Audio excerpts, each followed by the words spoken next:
Hey, what up, 910? We are back with another episode of the podcast. Okay, episode number 25, I believe. 25.5, yes. Another episode going on here. We just had a fun conversation. And Maddie, you talked about one of the greatest movies of all time. Yeah.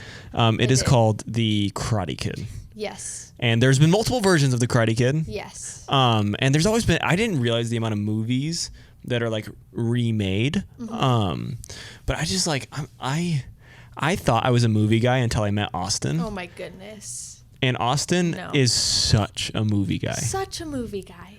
He's seen the amount of movies he has seen. It's ridiculous. I think he spent half of his life. No, and that's like a long amount of time. Like he's old. Well, I'm gonna lose my job.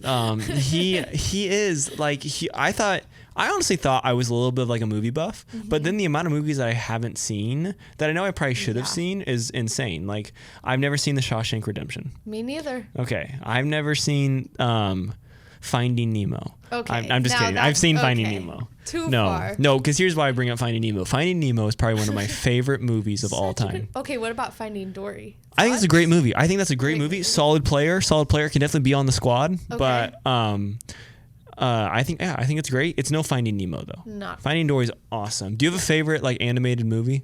Oh. You know, I was gonna say Finding Nemo because that is. It's so good. It says escape. I feel like I need to say a different one now.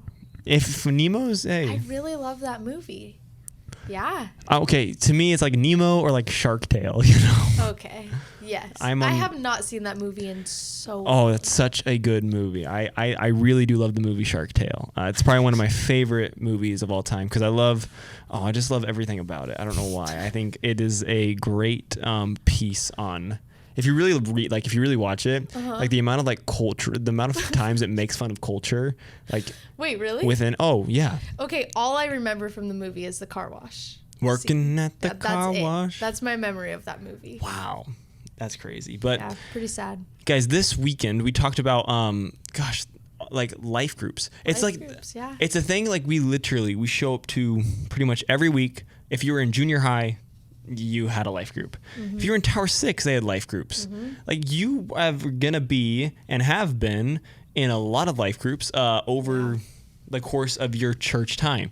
That's why we're doing this whole series of Church 101 is because we're going over the topics and the ideas and the person that of who God is and the thing that we have that the Bible is and can we trust it and all this sort of these pieces of church because hopefully all of us stay connected to church, but we just got to go like what is this? Like what do we do and why do we even do it? And this week in the sermon we talked about life groups. We talked about like what are life groups and why do we even have life groups? But I'm curious, like Maddie, have you ever been a part of like a really successful life group?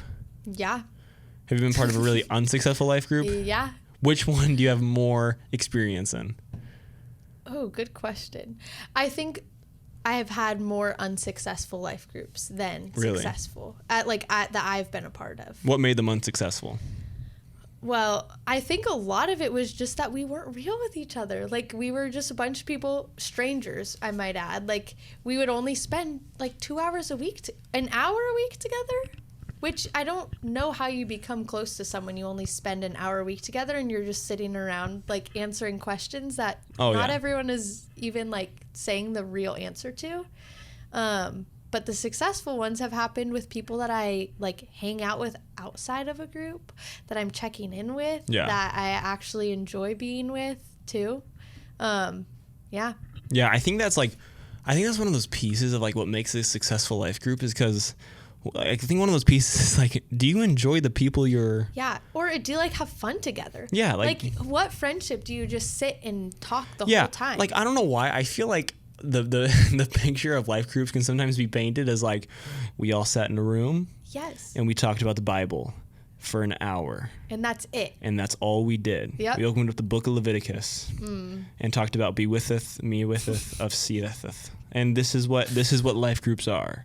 But like That's not what life groups are. That's not what we want life groups to Yeah. be. Like, that's not what you want life groups to be. They're so much fun. They're so like they should be so much fun, and you should be around people in there that you have a good time and you have a lot of fun with. Can I tell you, my best life group ever was my senior year of high school, where I actually like was being real with everybody about my struggles. And then like I love the story you shared in the sermon about how like the one girl opened up, and then like it started this like domino effect of like everybody else just started to open up. Because I think that's fascinating how like maybe if you're like the first person in your group, like so scary it's too. like it's probably the scariest thing in the world. I'm gonna do it. Yeah, just like should I say it?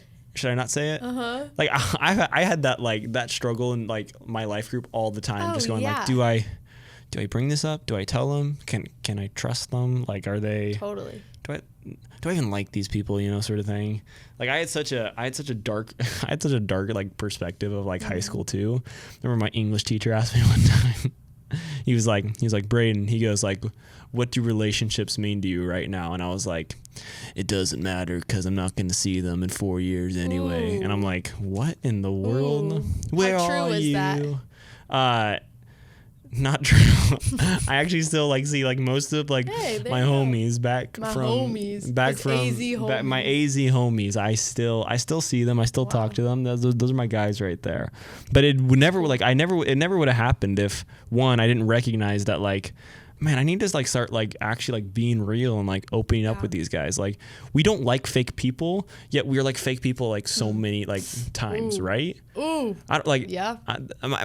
I might be taking shots right now. I'm not. I think it's good to hear. Right, like I think it's real. Right, because I think there's a piece of it where we go like no one like we crave authenticity right now, right? Like we crave authentic items, clothing, records. Like we love that stuff, and anything that's cheap and manufactured and is meant just not to be real. Like we created an app called Be Real because we were so sick and tired of the fakers, right? Sorry, guys. I know everyone has it. I'm sorry. You don't like Be Real. I'm not a fan. I'm not a fan of Be Real. Is this something that like you want to share, or is this something that like you want to share later on? I mean, it's not much of a spiel. It's just I don't like Be Real. That rhymed. Hey. Wow. Dr. Seuss. No, I just think it has the potential to actually be very fake. And I think there's a lot of room for comparison of like a pressure to be doing something fun at all times, or I don't know. It's kind of silly, but I personally don't think I'll get it. Yeah. Probably. No, but I mean that's just a fight I do have with social media anyways, because regardless of whatever like platform you're on or whatever app you're on, there's like a pressure there. So much pressure. There is That's not necessary at all. No, it's not. God didn't say thou shalt be pressure on all you, right? Like second hesitations. Second hesitations. Yeah. He never said that. That was good. Second hesitation. It like sounds like a Bible verse. Anyways, he never intended any of this, and yet sometimes we carry this pressure that only God was ever meant to carry. Like I remember talking to Arnold one time, where great guy Arnold, who's the 11-12 pastor, and he was talking about how like pastors have to be really careful because sometimes you're put on a pedestal that like puts pressure on you, and it puts pressure in both a positive and negative way. It can be a positive way in the sense that you're a great like man or woman of character that people can look up to and go like, hey, I'm going to follow their example as they follow Christ, as Paul says in Corinthians. And he goes about, and I think there's a negative side of it where we go, what up, Pulf? Shout out Pulfer.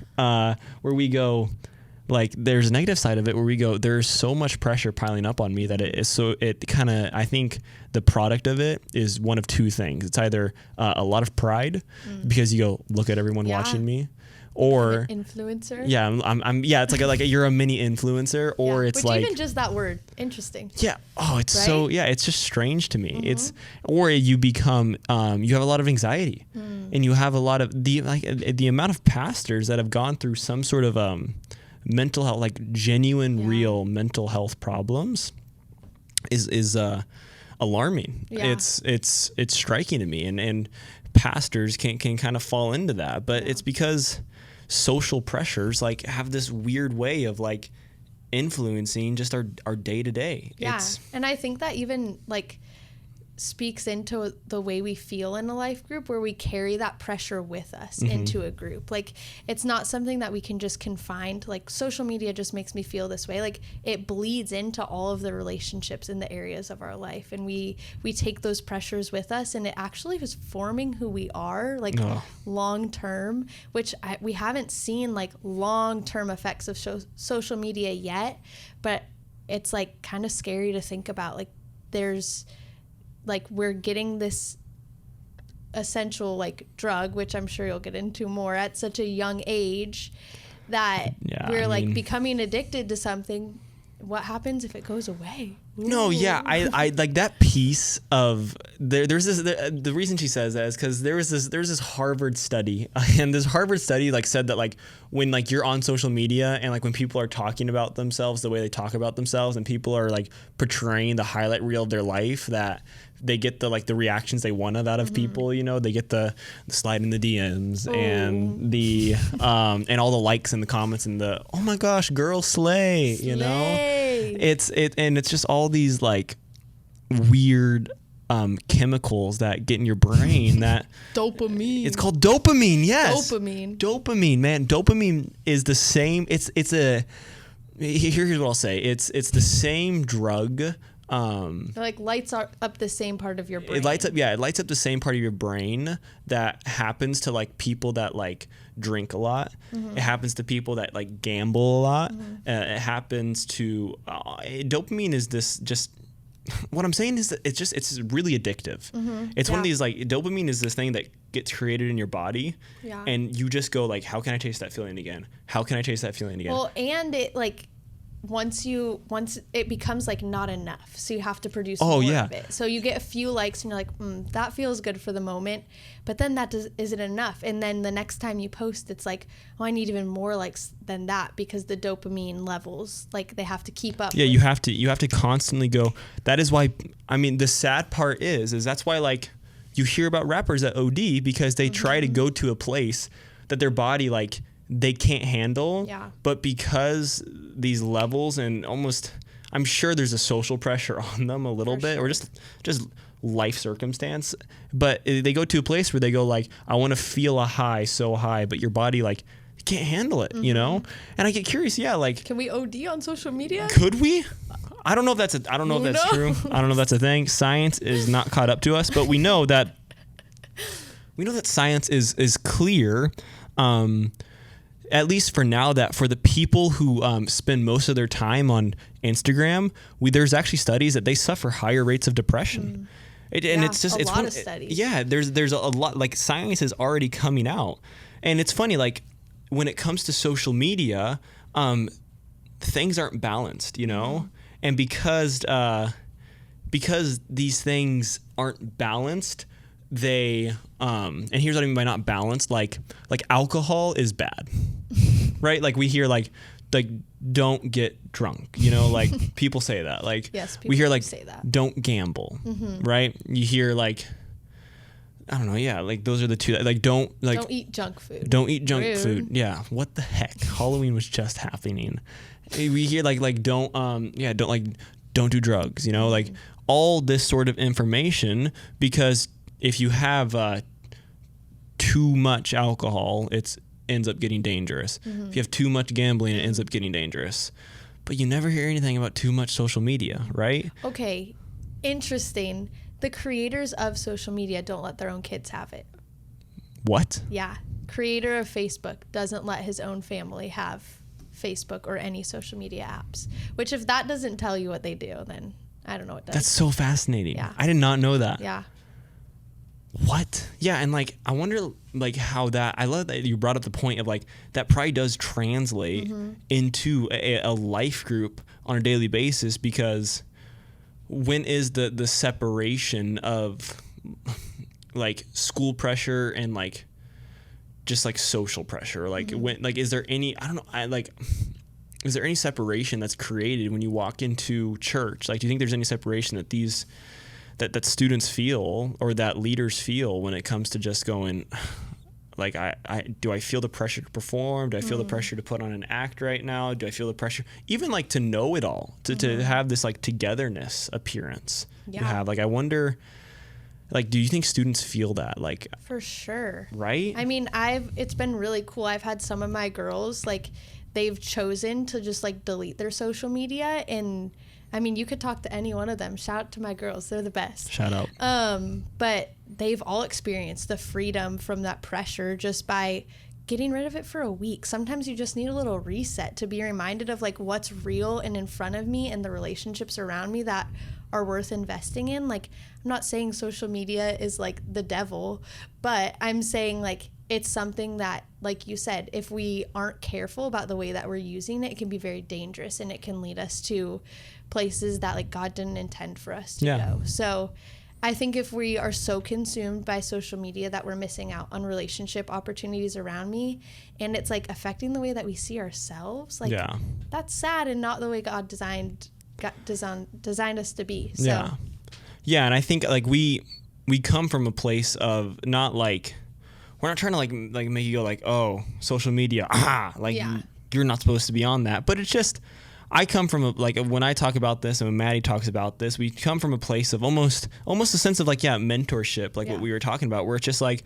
oh no, like we've seen that path. We've seen how it affects people. Like we're more so saying this out of just like a care for you guys, and just a care for even like each other, just going like, like, watch out, like who knows what social media can do, who knows what can happen with this, and we want to just have you guys like just be aware of it, right? I don't think awareness is like, I just think there needs to be a little bit more of a presence known of just like, oh, like this might be affecting me more than I think it's affecting me. Totally. So I just like, when it comes to something that I think has been really hitting me lately, especially in this series, is it was actually, I shared it last night about how one generation believes a thing, the next generation assumes a thing, and then the next generation denies it. And I'm curious, Maddie, like, what are your thoughts? Like, I just like spitballing right here. Like, what are your thoughts when it comes to why like long-lasting relationships? Do you think the idea of like long-lasting relationships are still something that people believe in? I think people want to believe in it, but it's not done well in the culture that we're living in. I mean, you look at marriages even. Like, the divorce rate is like astronomical. It's crazy. There's like, I feel like more people getting divorced than married. Like, it's really sad. So I think there is a loss of hope, but we also see the things that we're chasing. I was listening to a sermon that was talking about how America is the most individualistic society that pretty much exists. Like, we are known for being like strong individuals, but we're also the most alone, and we lack community more than I think most cultures do, and we are seeing the effects of that now. So I think like having these long-lasting relationships, if we're doing relationship the way that God's called us to, and the way that he's given us a guide to do it. Like, we're not clueless in it. He did it first. We just follow what he did and the way that he lived. So that makes me very hopeful when I get to see relationships I have around me, and simply just by following what God's laid out for us, like, I'm experiencing like, this is the long-lasting relationship that God promises us in our community.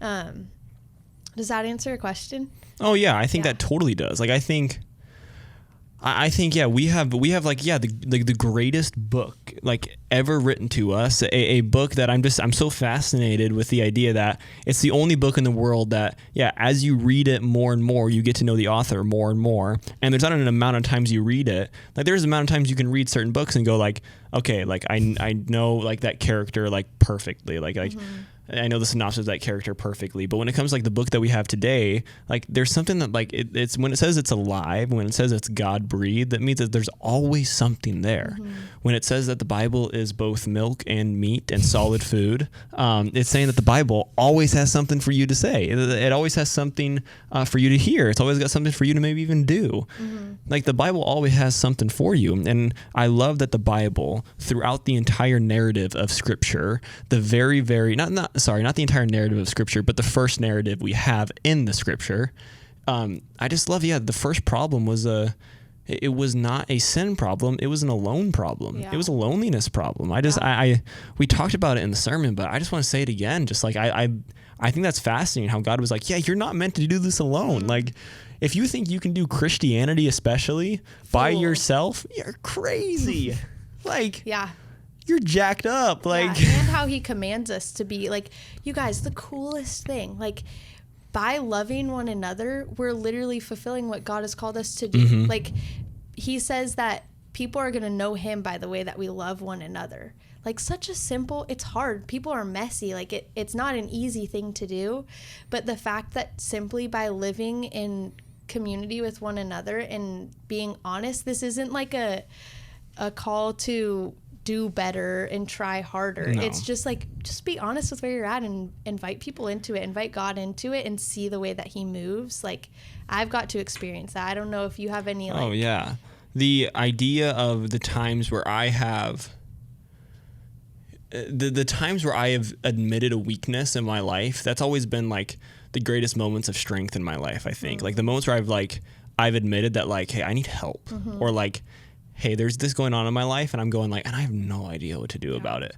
I think like we paint those moments as like very weak moments in our life, but those are probably like the strongest moments that you could possibly ever have in your life. That's like the, like in when you have those weakest stories, what's up, T-Rob? The weakest, like in those like really weak moments, you have like, I think amazing, strong stories to tell when you go like, oh, like I was just vulnerable. I was just transparent. I had this glass house effect over my life. Yeah. It's like when we come to the end of ourselves, we realize like, why was I trying to do this alone in the first place? And I bet like we already have stories about that where it's even like we look at things now and we go like, yeah, I don't know why I thought that, or I don't know why I didn't think that. Like for me, when I was a kid, for some reason, I was always scared to go into like gas stations without like my parents, because I thought like, I don't know why. I was just always nervous about that. Like and I look back on that now, and so last week, but like I look back at it now and I'm just like, why was I so nervous to like go into a gas station and like get like a chocolate milk, you know? Of course. Yeah, that was last week. And I like, why you just laugh at yourself now, and I just go like, I hope we get to the place where we don't get ourselves in a position where it's so bad that like you don't like necessarily laugh at yourself. Mm-hmm. You almost like feel like a place of like oh, like I almost like I feel lost a little bit, you know? Like I don't want you guys to get to that place, because I want you to understand that there's people here that are at this place that we call Nineten that want to go like, hey, like for you, when you say you need to get help, like let us be the help for you, or let us find the help for you, sort of thing. Yeah, sweet. Yeah, I love that, guys. I think that's a great place to end on. Guys, come up to us, talk to us. We'd love to like dive into more conversation about this. We got more resources about this for you guys, just about the different studies over time about what has created significant relationships. Mm-hmm. We're just trying to squeeze this into a 20-minute podcast and a 20-minute sermon. And without all these conversations, there's so much great content that we go, what's next? What are we going to talk about next, guys? Yeah. So that's why I hope you guys keep coming back week after week. And we're happy. We love you guys, and can't wait to see you guys this Sunday or Wednesday at Backyard Olympics. Ooh. See you guys. Oh, wait. That's such a great way to have fun with your life group. Oh. Boom. Mic drop. Boom. Bye. We out.